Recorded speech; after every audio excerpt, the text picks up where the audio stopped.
warm welcome to Public Global. I'm Neelu Vyas. Now, a constitution of the proposed Akhand Hindu Rashtra has been finalized and is ready to be unveiled at the Mahakumbh and is going to be forwarded to the center on the occasion of Basant Panchami, that is February the 2nd. Now, this is supposed to be a 501-page document which is prepared by a 25-member committee of scholars, and it seems to have drawn inspiration from the Ramayana, the rulers, and the rules and the teachings of Lord Krishna, Manusmriti, and Chanakya's Arth Shastra.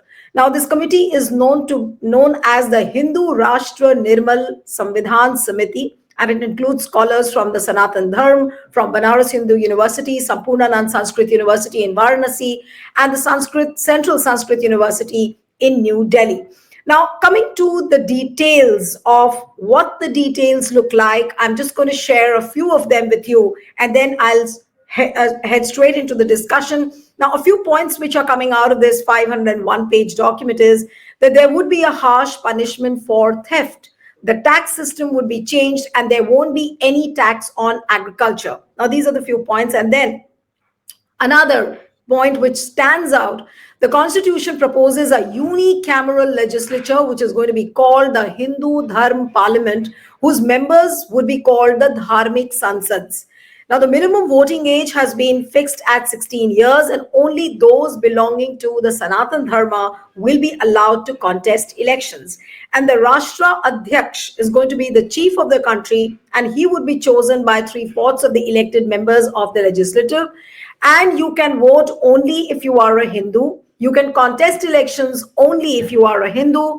The nuclear families would be done away with. The joint family system is going to be encouraged. And apart from that, the people who are contesting and voting should have education from the Gurukul system. What I'm also told is that all the English medium schools will be converted into the Gurukuls. Now, what does this entail? Is this a doable idea? Is the government really seriously thinking on replacing the Ambedkar's constitution with this Hindu Rashtra constitution, which they are saying that they will try and implement by 2035?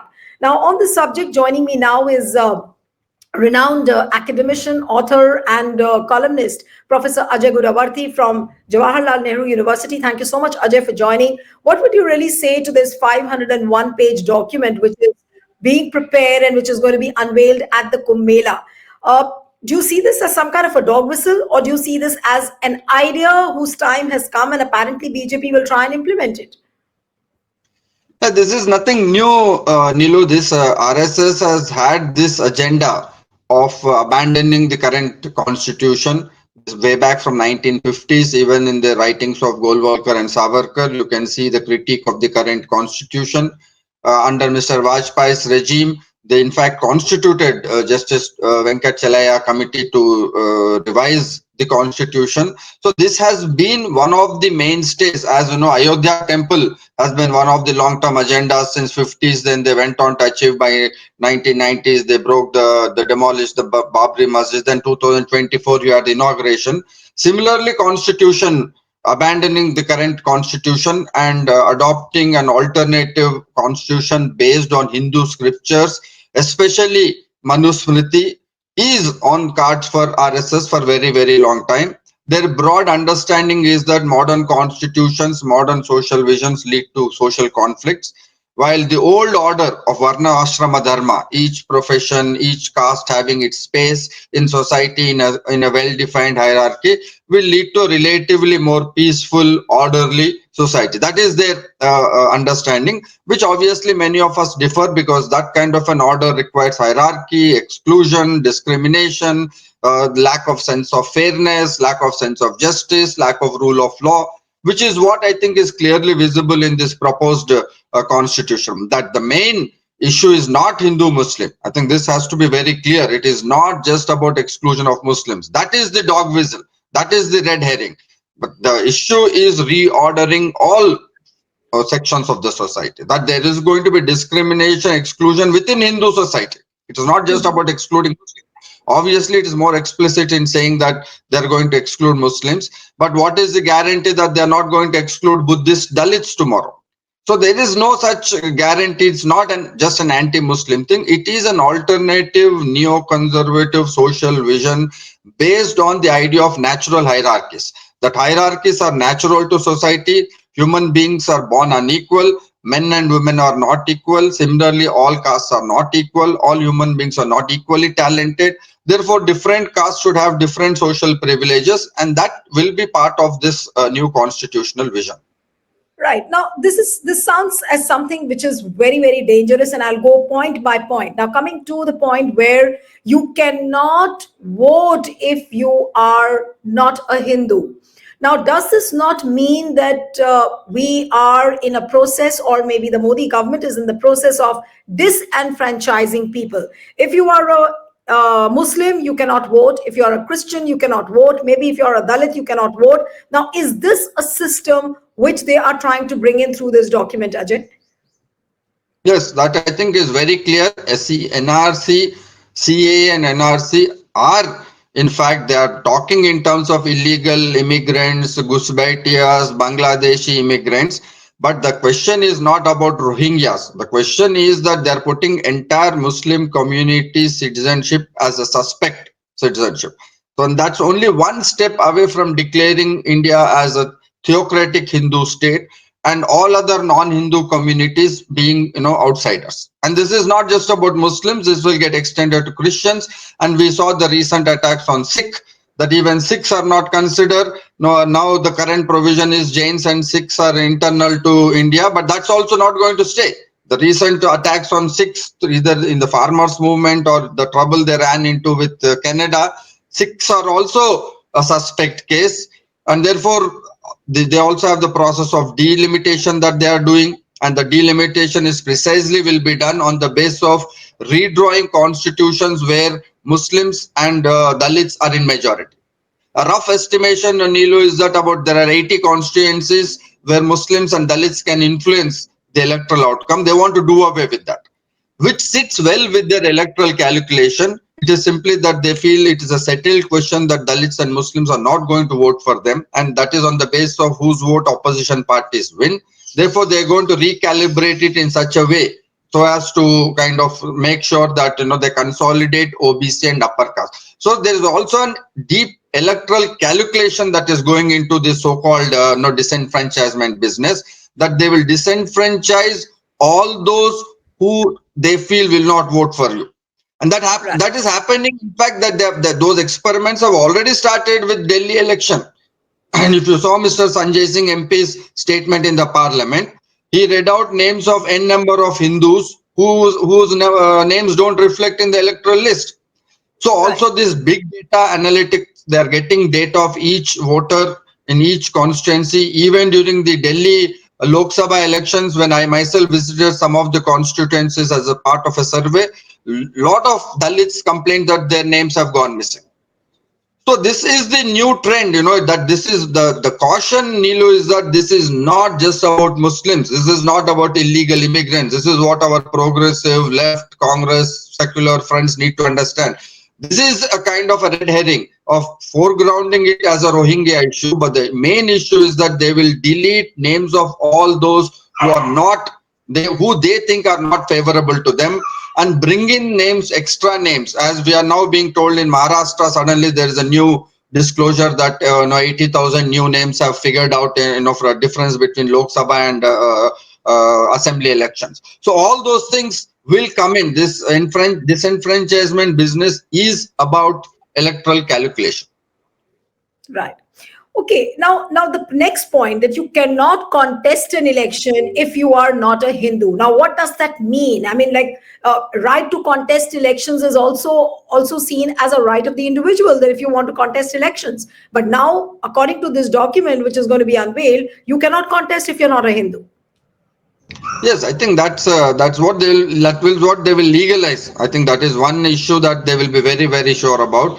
Even informally, Neelu, the processes are set in motion.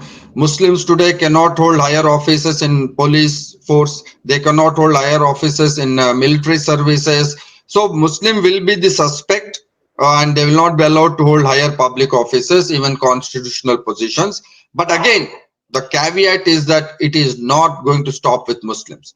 Anybody who is in disagreement with the social vision of the RSS will, through some provision or the other, will be disallowed from contesting, maybe disenfranchised permanently from voting. So that is the larger threat. It is not just about Muslims being targeted. The larger threat is that they are developing a strategy of an alternative network where those who are in disagreement with this monolithic vision will be completely sidelined, and they'll find different ways of doing. You're already finding that in university recruitment, you're already finding that through lateral entry into bureaucracy, you're already finding them in terms of promotions schemes within bureaucracy. So all those things are already, we are seeing the initial signposts. Even MPs being suspended, those who disagree with, doesn't matter if you're MP, elected MP, doesn't matter if you're holding a constitutional position of vice president, the way Mr. Modi remarked on Mr. Hamid Ansari. You might hold a constitutional position, but if you're Muslim, that's what will matter.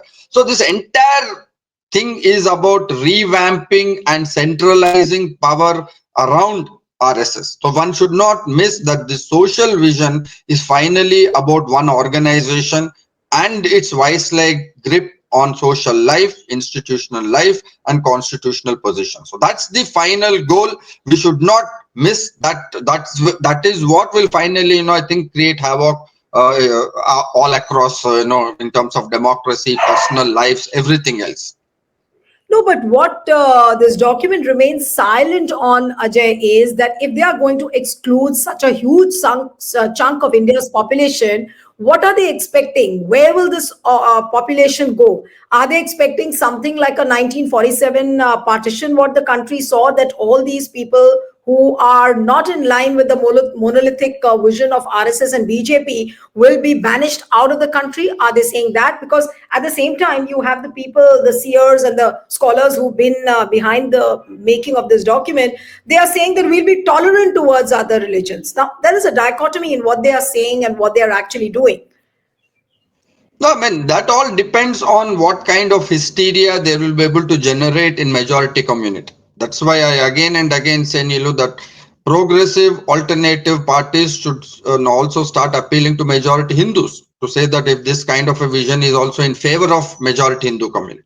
So that will depend on what kind of hysteria they're able to generate. If they succeed in generating a huge hysteria among Hindu population, majority Hindu population, it can lead to deportations, it can lead to throwing them out of country, it can lead to genocidal politics. I mean, one can only imagine. They've already built detention centers in Assam.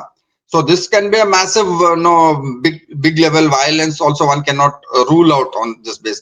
If that hysteria is not generated, they might be disenfranchised, they might be treated as second-class citizens, they might not be eligible for welfare schemes, they might have basic subsistence living the way Jews were treated in Germany. There are different ways one can imagine this scenario developing, but definitely religious minorities will remain, be pushed to second-class citizens, where they cannot vote, cannot get affected to public offices, where their conduct will be under scrutiny to be eligible for basic survival, basic subsistence, welfare benefits. That will be the overall vision to which they will push this scheme. And Ajay, the whole point is that why did they choose Mahakumbh as the occasion, and that too an occasion like Basant Panchami, to unveil this document? That's also a question. Then why Kumbh? They could have chosen some other occasion, some other religious occasion, but why Kumbh, according to you? I think quite obvious they have done. This is not the first time they've released. I think even on a previous Kumbh occasion, they released something like this, some constitutional vision of a similar kind they did. Earlier, you remember the Haridwar event, they released something similar, very similar event. So I think Kumbh has two. One obvious is religious sentiment, that there is Hindu religious sentiment. Second, more scary part of it is to demonstrate the muscularness of Hindu population congregating in such big numbers. So numbers are demonstrative, muscular numbers are demonstrative. I think the Naga sadhus leading, they feel is they'll bring foreground the Sanatan culture, which is their imagination of Sanatan culture. I think both these muscular numerical majority to prove that this is what a numerical majority will look like, the unity of Hindu unity will look like. I think it's a practical demonstration of that. and that will obviously provide a certain kind of legitimacy to this constitution, which also means that this constitution need not be ratified by the people of India. This constitution then ipso facto is already sanctified because it is being released in Kumbh, where such large numbers congregate. So rest of us who You mean don't to say, visit. so you mean to say, Ajay, that they are seeking the validation of the Hindus, through this document and through this occasion, that more and more Hindus will validate this. Yes, I mean, it's not that they are asking them to validate. It is not that others have, even those who are in Kumbh have any role to play in this. They have selected some 25 people. We don't know who this 25 is. We don't know who prepared this document. Something they have thrown up in the air. And therefore, the symbolism of it is that it means that this large majority Hindus have consented to this document because they are visiting Kumbh, and it's an auspicious occasion, which means that it is also not just a constitution, but it's like a sacred document. And since it is a sacred document, it also means that we cannot question it. Those of us who will be skeptical of questioning can be called anti-Hindu, can be called anti-Sanatan and whatnot. But another thing, what we are seeing is the concept of the Gurukul system. I'm not saying that the concept of the Gurukul system is wrong or right, but replacing all the English medium schools with a Gurukul system, what are they trying to bring in, according to you? You yourself are a professor, and as an educationist as well, are these really warning bells for the education system in the country? Absolutely. They have already in last 10 years destroyed higher education in this country. But this is, I think, the central concern. I mean, this is happening globally, Neelu. This is not specific to India, that higher education reaching to the lower sections of the society. In Indian context, Dalits, OBCs, women. This, I think, is the source of anxiety of upper caste, as it is a source of anxiety of white Christian Americans in United States. This is the crux of the problem. That is, entire communal thing is also not about jobs. I know usually we give this explanation, jobs nahi hai to people communal ho jate. That's not the key explanation. The key explanation is this bottom-up push that democracy has allowed in the last 5 decades, where women have walked from private homes to public spaces. They have been occupying high offices. Dalits, because of reservations, have moved up the echelons. OBCs are now laying their claim.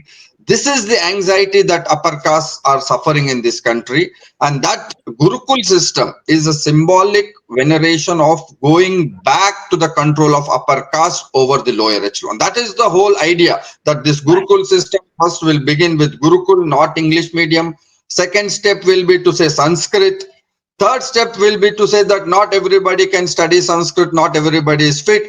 Already in the new education policy, they've introduced vocationalization of education. Vocationalization would mean that people learning carpentry, pottery and all that, which is mean to say that people coming from those castes will be pushed back to their caste occupations. So it will be that 5-10% upper caste Brahmins, Kshatriyas, Vaishyas who would have higher education under the Gurukul system, and only Brahmins can become the teacher. Again, as you see, they have already partially implemented. If you look at their appointment of vice chancellors, 85% of vice chancellors come either from Brahmin community or Vaishya communities. Right. So they have No, no, already why? modernized that ancient vision in their own way. Right.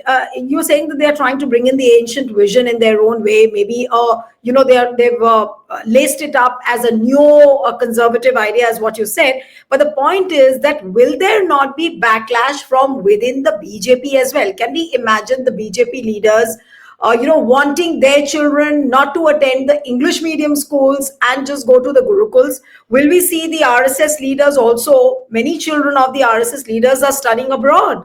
So are we going to see some kind of a backlash, some kind of a resistance from within the RSS families, from within the BJP as well? And what is going to be the kind of reaction we could see to this 501-page document? Are the people really going to take it lying down? Will it be thrust upon the people? Will it be doable, implementable? That's a question. No, but why do you think they will make it mandatory for all? For elite rich, they will have a corporate private schools. So this is a government which is hyper corporatized, which is more neoliberal than American Washington neoliberals. The way they have neoliberalized Indian economy. So they will definitely maintain certain elite corporate private schools. This is the model, that was there, Nilo, in Africa. If you visit in Latin America, I was in Chile, where you will find that super rich own private hills, and they have their own helipads. There is a boundary wall. You cannot go out and visit those areas. They have their own private corporate schools. So already you are seeing those forms are visible in India, right? High-end rising buildings have their own private security. They have their private electricity supply, private water supply. That is the model we will end up with. All this Gurukul traditionalism, all this ridiculous nonsense will be for the majority of poor. This is one way of containing poor, containing caste-based aspiration, containing the aspirations of women. Super rich and elite, as Mr. Modi's model has already proven, monopoly capitalism, there will be a small 5-10% which will have access to global education, which will have access to English education. So denying English is one way of denying your opportunities to be part of global economy for the majority of people. But the True. super elite will continue to hold. So English is one case good. The Dalits today in Andhra Pradesh are demanding even government school should be in English medium. That is what Mr. YSR did. So many Right. of these schools, they want English. So this is one way to cut off English, where they will say mother tongue is or native, will be more creative. This is on our culture, ancient culture and all. As you rightly pointed out, if they bring the super elites also in this regime, one can see they are committed. I don't think that is the thing. All these are religiously laced strategies of neoconservative to create a deeply hierarchically segmented society of one small segment of super rich and super caste Hindus benefiting. 80-90% of the society is cut off and kept under fear, regulation and control. One last question, Ajay, and then we wind up the show. That a sadhu who is closely associated with this making of the 501-page document of the Hindu Rashtra Samvidhan, on the condition of anonymity, basically he has said that this idea of a Hindu Rashtra constitution may sound ridiculous at the moment, but this is how an issue is brought into the public domain and then eventually implemented. Now, the same thing happened for Article 370. We saw that there was a huge debate. Time and again, BJP used to bring up that issue, and finally, it's a reality and it's being implemented. So, will we see? I mean, this idea, will it see the light of the day finally? Undoubtedly, given RSS in power, we are already staring at this reality, Nilu, because elections themselves have become neutralized. One is not able to even fathom imagining opposition coming back to power in the center in the near foreseeable future. Mr. Amit Shah himself, in so many words, says that 40 years we will be in power. What does Then it the mean? question is, what happens? What happens to Ambedkar's constitution then? That's gone with the wind. Ambedkar's constitution, they have utter contempt for Ambedkar. Constitutional morality will go with the wind. So basically, a righteous lawlessness and breakdown of rule of law is what we are going to witness, and they will push it hard because they have seen that their electoral mandate has come down. If they go with this Ambedkar's constitution, they saw 2024 is the limit, that they can only surge so much, they cannot surge beyond. Muslims, Dalits are not going to come with them. If Mr. Rahul Gandhi further pushes this caste census, if some sections of OBC also turn, that's the end game for BJP RSS. So before they come to that, I think this is what they will do, keep pushing so much that they Right. might even make a new constitution. Who knows, they might amend the rules of amendment itself. Why do we think that they will stick to two-thirds majority? You need to change the constitution. They will say one-third is enough. Yeah. The way they change the rules of CEC, that CEC is appointed there throughout. Chief Justice is not a member. They amended the rules of public sharing of information of election voting pattern. So they can amend. Even this can be amended. So they will push it because they now see, they have also seen the limitation of their social vision, that even this Muslim bashing is only paying so much. Beyond that, they are not able to search. So now Absolutely. the only method is to superimpose and hack the whole structure itself. That as long as they're in this Ambedkar's, Gandhi, Nehru's social democratic structure, they know that their vision cannot go on. This can only happen by subterfuging and sabotaging from beneath. and I think they will push it. I'm looking at the trend, the way they are going. It doesn't look like they're going to retreat and recalibrate by keep pushing this way. They might have a certain section of Hindu support, but as you rightly said, so many other issues involved, whether they will, send to Right. others or whether will forcefully through fear implement it is something we have to wait and watch. But as you rightly pointed out, this is, I think, one of the largest threats in the recent parts that we are really staring at, and we need to appeal to Hindus to take it seriously, because if there's anyone who is going to at the suffering end, it is going to be the Hindu majority community along with religious minorities. Absolutely. Thank you so much. It's really unfortunate, but we'll have to wait and see how things unfold as far as this 501-page Hindu Rashtra Constitution is concerned. And also, all eyes would be on how the government will think about ways and means to implement this document. What happens to Ambedkar's constitution? All of these are big questions staring in the face of the country. Thank you so much, Ajay, for joining on Public Global. Thank you very much.